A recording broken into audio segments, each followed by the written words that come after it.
Frieda, who had been listening attentively, stroked his arm and said that was her opinion too, but that perhaps he took the assistant's mischief too seriously. They were mere lads full of spirits, and a little silly now that they were for the first time in strange service, just released from the strict discipline of the castle, and so a little dazed and excited. And being in that state, they of course committed lots of follies, at which it was natural to be annoyed, but which it would become more sensible to laugh at. Often she simply couldn't keep from laughing. All the same, she absolutely agreed with Kay that it would be much better to send the assistants away and be by themselves, just the two of them.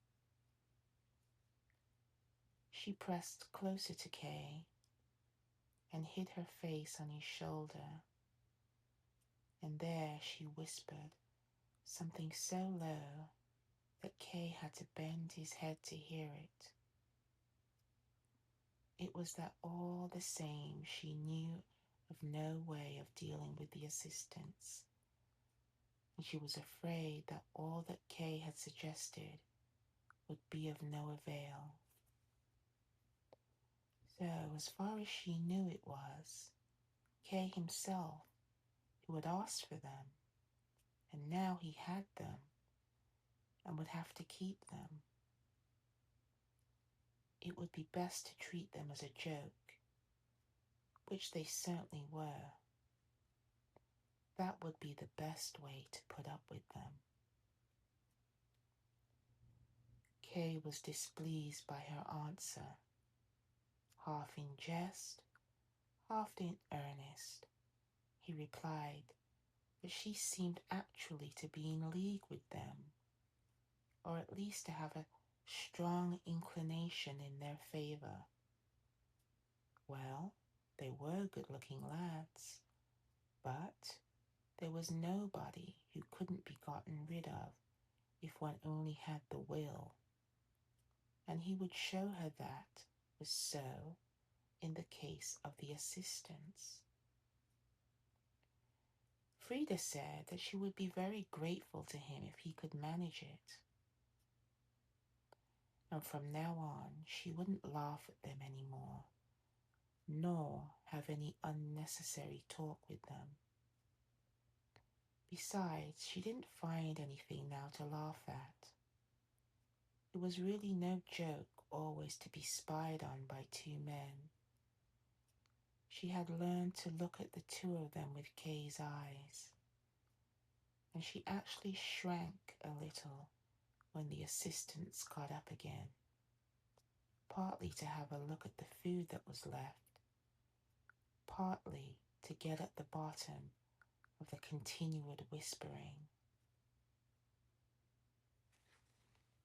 Kay employed this incident to increase Frieda's disgust for the assistants, drew her towards him, and so, side by side, they finished their supper. Now it was time to go to bed, for they were all very sleepy. One of the assistants had actually fallen asleep over his food. This amused the other one greatly, and he did his best to get the others to look at the vacant face of his companion, but he had no success. Kay and Frieda sat on above without paying any attention. The cold was becoming so extreme that they shirked going to bed. At last Kay declared that the room must be heated, otherwise it would be impossible to get to sleep. He looked around to see if he could find an axe or something. The assistants knew of one and fetched it. And now they proceeded to the woodshed. In a few minutes, the flimsy door was smashed and torn open. As if they had never yet experienced anything so glorious, the assistants began to carry the wood into the classroom, hounding each other on and knocking against each other. Soon there was a great pile. The stove was set going. Everybody lay down around it. The assistants were given a blanket to roll themselves in. It was quite ample for them, for it was decided that one of them should always remain awake and keep the fire going.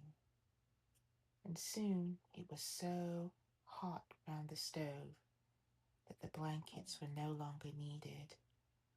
The lamps were put out, and Kay and Frieda happily stretched themselves out to sleep in the warm silence.